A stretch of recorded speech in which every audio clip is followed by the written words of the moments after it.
सिवान में बड़े पैमाने पर नील की खेती होती थी। यहाँ सिमरैया पंचायत की प्रतापपुर कोठी नील की खेती की गवाह है। और जब देश में अंग्रेजी हुकूमत थी तो यहाँ नील की प्रचुर मात्रा में होती थी।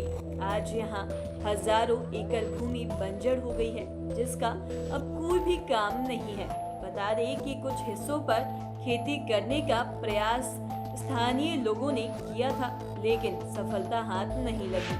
अब वह भूमि किसी काम की नहीं रही। कुछ हिस्सों में हल्की फसल लगाई गई है, जहां पैदावार बेहतर नहीं होती है, जिस वजह से भूमि बंजर पड़ा हुआ है।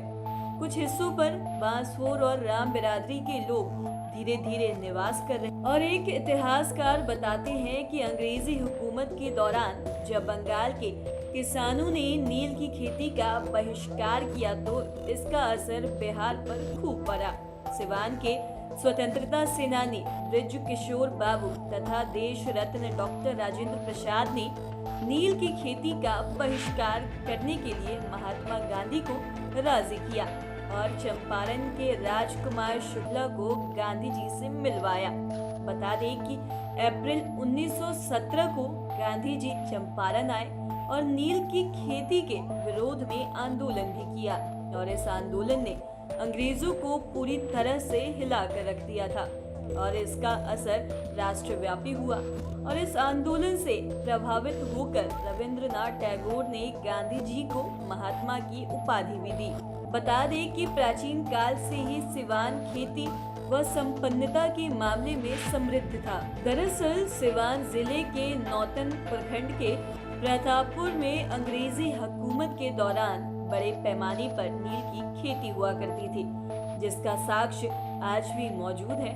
नील बनाने के लिए 16 टान और साथ ही बड़ा नाद और भी कई तरह तरह के नील बनाने वाले सामान बनाए गए थे, जिसमें नील को पकाया जाता था। और वो सामान अब भी बिहार के सिवान में मौजूद है। प्रतापपुर में कतारबद्ध तरीके से खंड रहित अवस्था में मौजूद है और वहां खेतों की सिंचाई करने के लिए एक बहुत बड़ा कुआं भी बनाया गया था।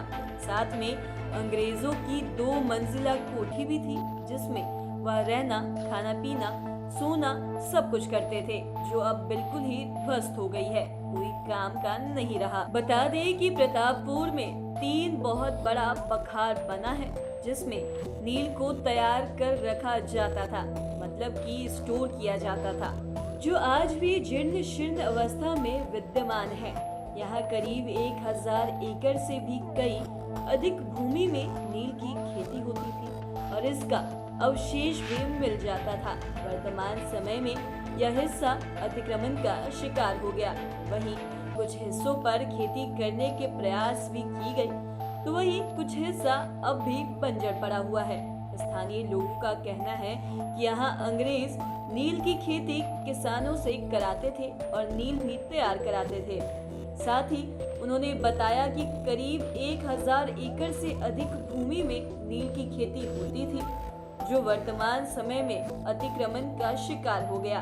उन्होंने बताया कि अगर इसमें कोई कंपनी सरकार लगा दे तो क्षेत्रीय लोगों के लिए रोजगार का एक बहुत जरिया हो जाएगा। फिर लोगों को बाहर जाने की कोई भी जरूरत नहीं होगी और बिहार में ही लोगों को रोजगार मिलेगा।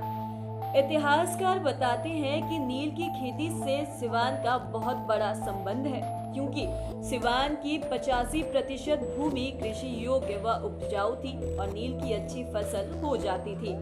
यहाँ की भूमि खूब उपजाऊ थी और सिंचाई के लिए सटे हिरण्यवती नदी वर्तमान में सोना नदी थी। साथ ही लोगों का कहना है कि नील की खेती के लिए अंग्रेज किसानों का दोहन और जबरदस्ती करते थे और अंग्रेजों ने उस समय 3 कठिया प्रथा चलाई थी, जिसमें मजबूरी था कि लोगों को भूमि के 1/3 भाग में नील की खेती करना ही पड़ता था।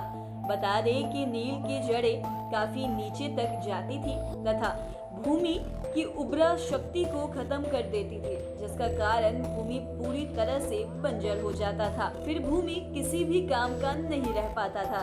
तो आज के इस वीडियो में इतना ही। अगर हमारे चैनल को अब तक आपने सब्सक्राइब नहीं किया तो तुरंत कर लें। साथ ही फेसबुक पेज को लाइक करें। वीडियो देखने के लिए आपका धन्यवाद।